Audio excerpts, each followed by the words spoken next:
One thing I need to say is that if you are a grown person and you are still a bully, you need to go get a new life. Because there's no way that you are in your 20s, 30s, 40s, whatever, and you still terrorize people like if this is high school. And kids bullying is one thing, but like adult bullying, for what? For Mamma Mia, I'm your host, Ashani Dante. Welcome to But Are You Happy? The podcast for people who start therapy, then immediately want their therapist to be really proud of them. And I'm Dr Anastasia Hronis, a clinical psychologist passionate about happiness and mental health. Now, bullying isn't something that just happens in childhood. It can happen to adults as well, in all sorts of settings. You can never really get rid of bullies, can you? Unfortunately, bullying is more common than many people realise. Today, we're going to talk about how we can stand up to adult bullies in a mature and effective way. Let's get into it. So when we think of bullies, we often think of that classic archetype that you see in high school, right? But the reality is bullies are in every stage of life. So I guess my question is, why do people bully? Good question. Why are people mean? Tell us.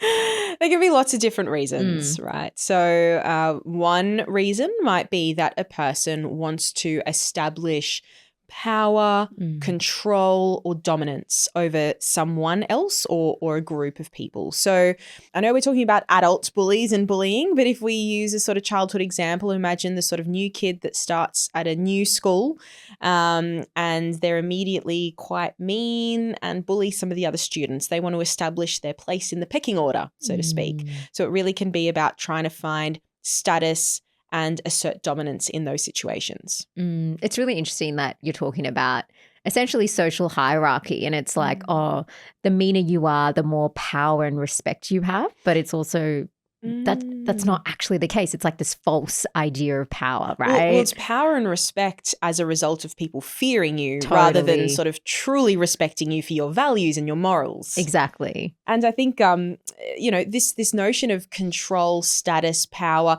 we all need to feel like we have control in life, right? Control is a fundamental need that we all have as people. But if some people don't feel like they have control in certain areas of their life, maybe at home we don't feel like we have control, or in certain aspects of our life we feel out of control, then we might try and find that control in other ways by asserting power and dominance over other people in our life. So true. There's so much more going on beneath the surface that we actually don't know. Yeah. So are there other reasons to why people bully?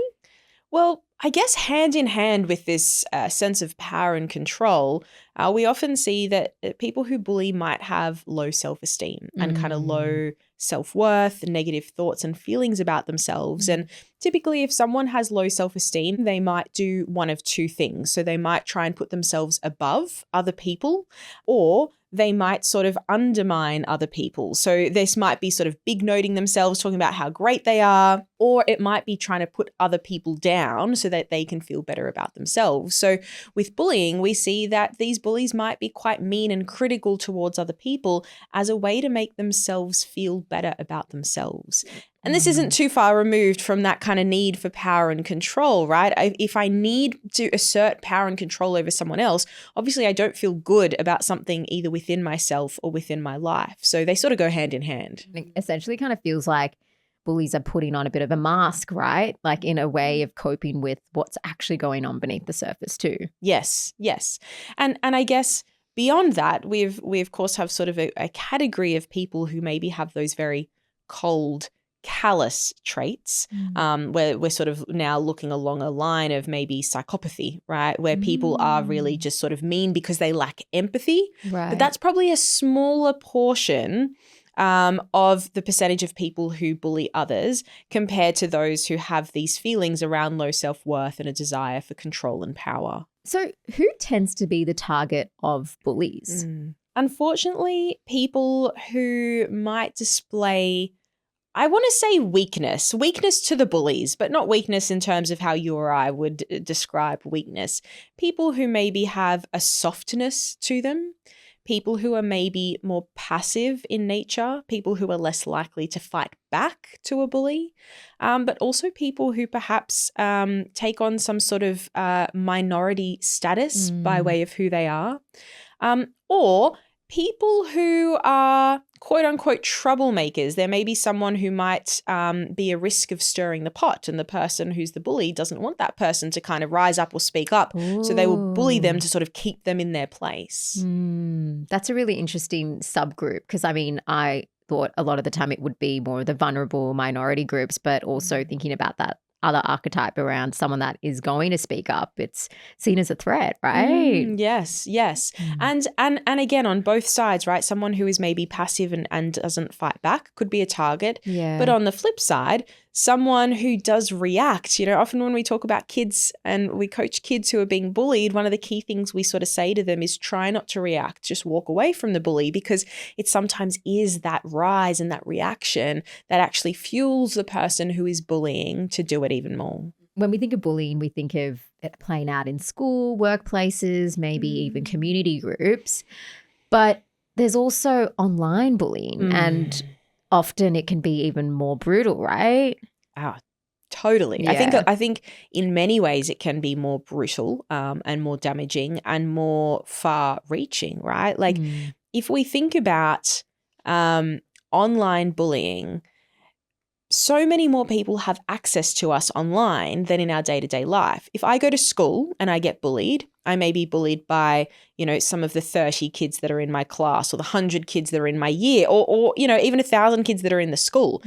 But if I decide to post on social media and I have a public account, I could be bullied by anyone in the whole world who sees it. Yeah. So the potential for bullying is so much larger than what it is in real life.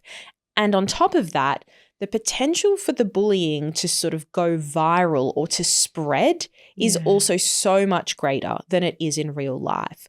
And the psychological damage that can result from this is quite significant. It's really interesting because it gets me thinking about back in the days when, we were at school, millennials, and how we were really on the edge of social media, and how I think in a way we missed the online bullying era. Yeah. And it's like, wow, we are in this time where so many more people feel like they can have more of a voice online. And I like to call them those keyboard warriors where, it's where people can have an outlet to let it all out, but it can be so damaging. The online disinhibition effect is what you're referring to. It's like this ability for people to be less filtered, less inhibited when they are commenting or posting online. Now, this can have pros and cons, right? Because we see a lot of positives where people very vulnerably share parts of their lives and their story that maybe they wouldn't have felt the ability to do in their day-to-day life. So we have great pros from this disinhibition effect.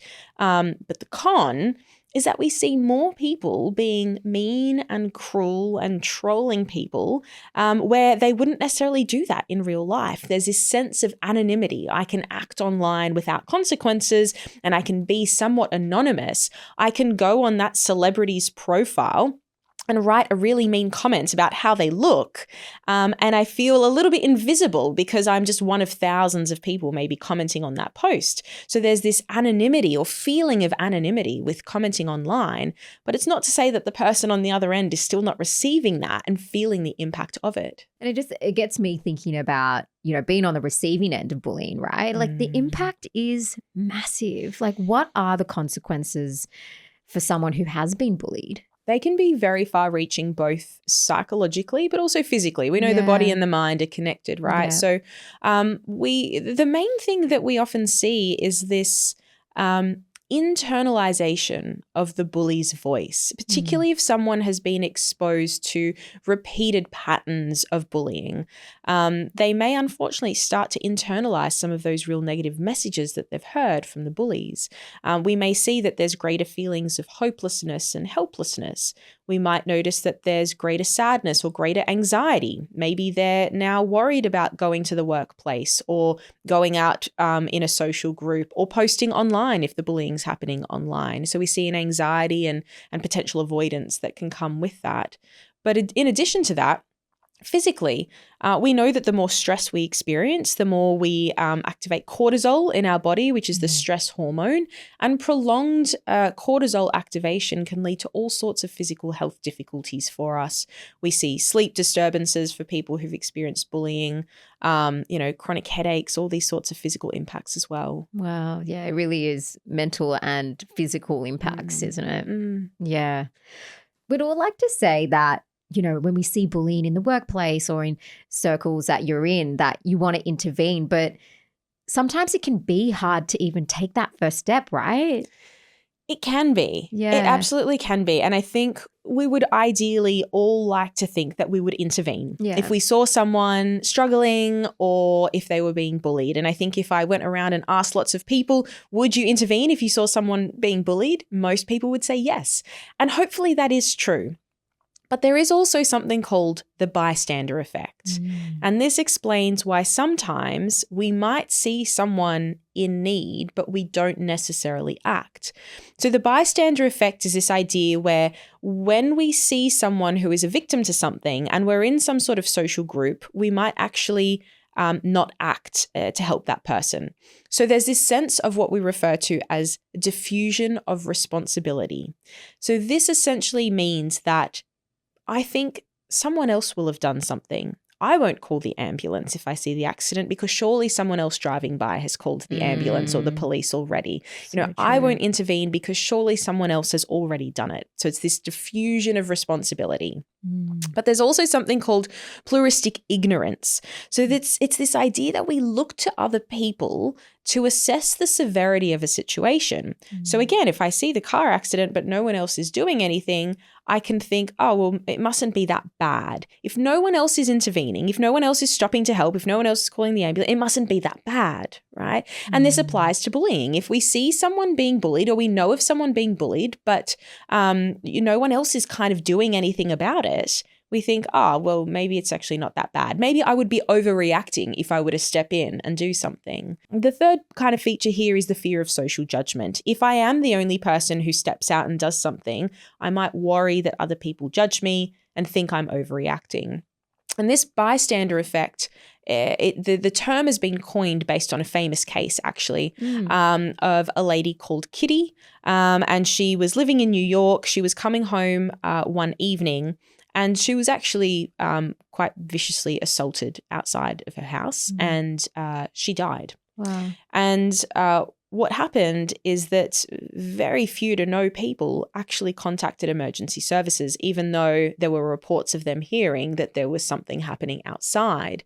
And again, when they were interviewed as to why they didn't do anything, it was these same reasons as to, well, I thought someone else would have done it. I assumed someone else would have called the police, or no one else was sort of doing anything. So I didn't want to be that person who sort of overreacted and did something when it was actually nothing to really worry about. It's really interesting because what I'm hearing in all of it is that it is taking that courage, that leap of trust in yourself to be like, you know what? I'm going to do something even though other people aren't. And that can be really hard because we're really conditioned to respond by the way that other people are showing up in an environment too. Yes, so absolutely. It's a tough one. Absolutely. I think in all of this as well, because I know we've talked a lot about why bullies bully and the impact it can have on the other person, but I think it's also really important to hold compassion for the bully too, especially with some of those reasons around. There's so much going on in their inner world that we don't know. And in a way, it kind of reminds me of the episode we did 2 seasons ago under the narcissism episode and how, it's so easy to look at the negatives in narcissism, which is completely valid, it's not okay, but also holding it with compassion to know that they're going through their process. Absolutely. It's this notion that we can empathize with someone's internal experiences, with that feeling of low self-esteem, with the feeling of needing control and power, whatever it is. We can empathize with those internal experiences, but it doesn't mean we agree with the bullying. Totally. So if you've experienced bullying and you've internalized those messages, where do you start with that healing process? How to undo the damage that bullying can do to our own inner voice. Yeah.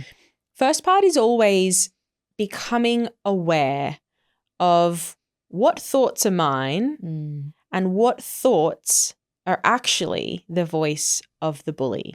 Yeah. What's my sort of true self saying to me versus what is that voice saying that's taken all its messaging from the people that have been mean to me and have hurt me along the way? And when we think about this very like critical voice that develops as a result of bullies, it might not be just one person's voice. It might be that we've had multiple negative experiences or multiple experiences with bullying, and we've kind of accumulated all those voices into one. And so we develop this really mean inner critic that's quite harsh to us. So the first part is really about acknowledging and recognizing those voices, those thoughts, they're not mine. I really love this one because I actually did an exercise on this for myself. I was going through old journals the other day, which is really funny. I wasn't planning that for this episode, but I had written down all the things that previous people have said to me that have really hurt me.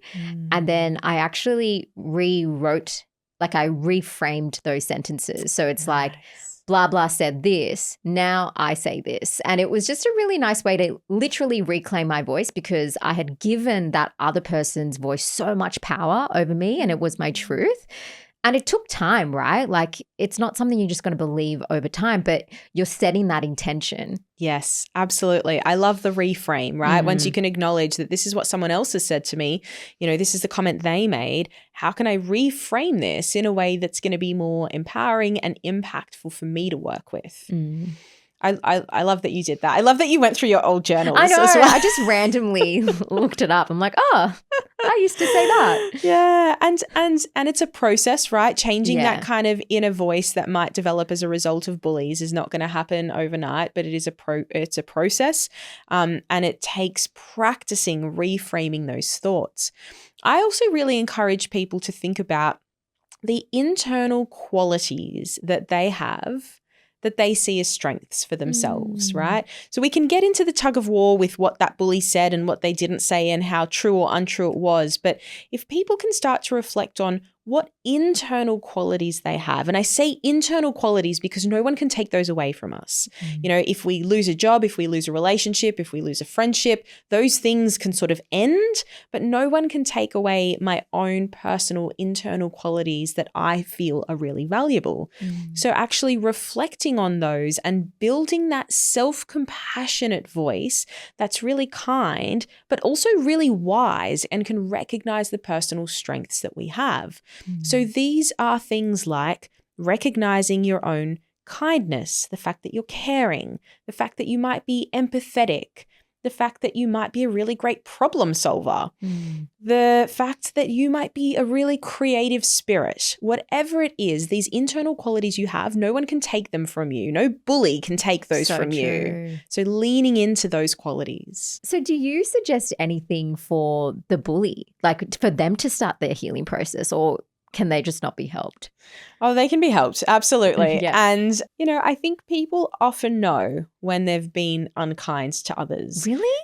Yeah. There's some level of bullying doesn't just consciousness. happen. I don't just like fall onto social media and like magically type out mean comments without realizing it, right? You know, we know we do it. And, you know, there's obviously different degrees of being unkind to people.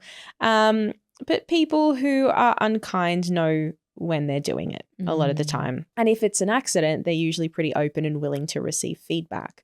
So if someone is engaging in patterns where they're being unkind to others, I would really ask them to reflect on the question of what need am I trying to fulfill for myself by doing this? What is this actually giving me? Is it giving me that sense of power? Is it giving me a sense of control? Do I feel superior when I speak to someone in this way or comment on their post in this way?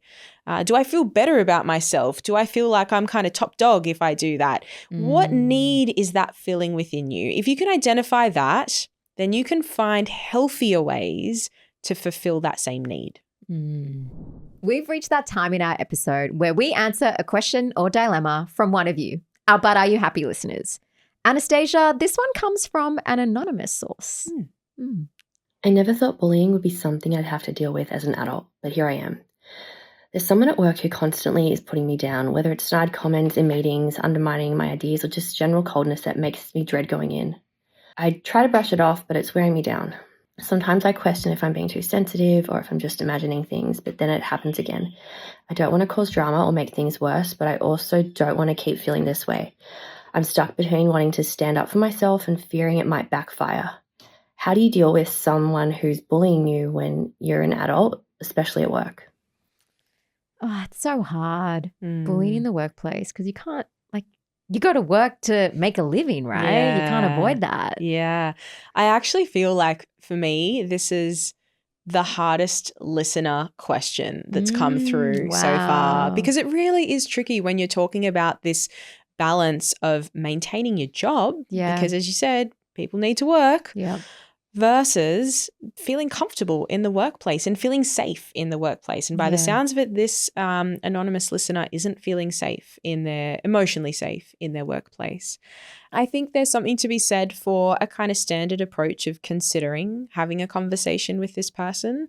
And that could be a kind of casual chat. It doesn't have to be a formal sit down, why are you saying these snide comments to me?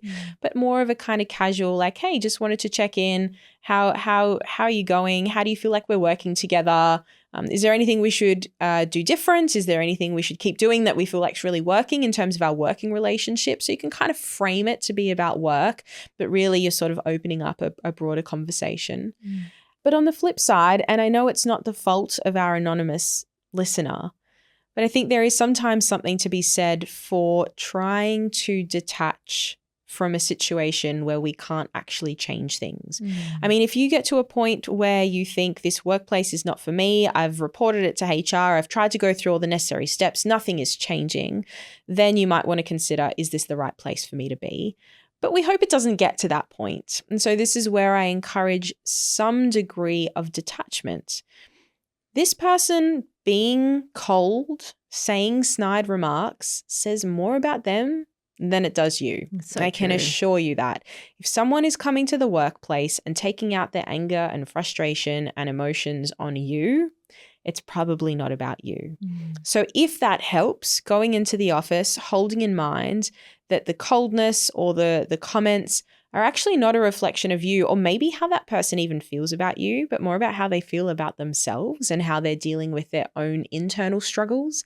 If you can hold that close, that might help you get through the days. Do you think as well something that the anonymous listener can also do? Because I can imagine kind of standing up to the bully could be a lot. And, you mentioned, talking to HR, but could there be like building allies in the workplace where you have spaces to be able to talk about it? Or is that just pending on the workplace, right? I think it depends on the workplace. Yeah. And I think it depends on the kind of relationship you have with other people at work and the balance between getting support versus something that might be perceived as gossiping. Yeah. So I guess we wouldn't want a situation, but you certainly want to feel like you've got other people that you can go to for support, or if you've got questions, you go and ask your friends at work instead of this person. So absolutely building the kind of team around you can be very protective. Yeah. Good luck, anonymous listener. You've got this. Anastasia, can you give us the main takeaways from today's episode? Yes. So first of all, people bully others for a whole range of reasons, including the desire for status, power, or because they have low self-worth. Second, bullying online can sometimes be much worse than bullying in person because of the online disinhibition effect and how far-reaching online bullying can be. Third, the consequences of bullying can be that we internalize the voice of the bullies and we start to be really mean to ourselves. And finally, if you've internalized the voice of a bully, work on building your own self-compassionate voice instead.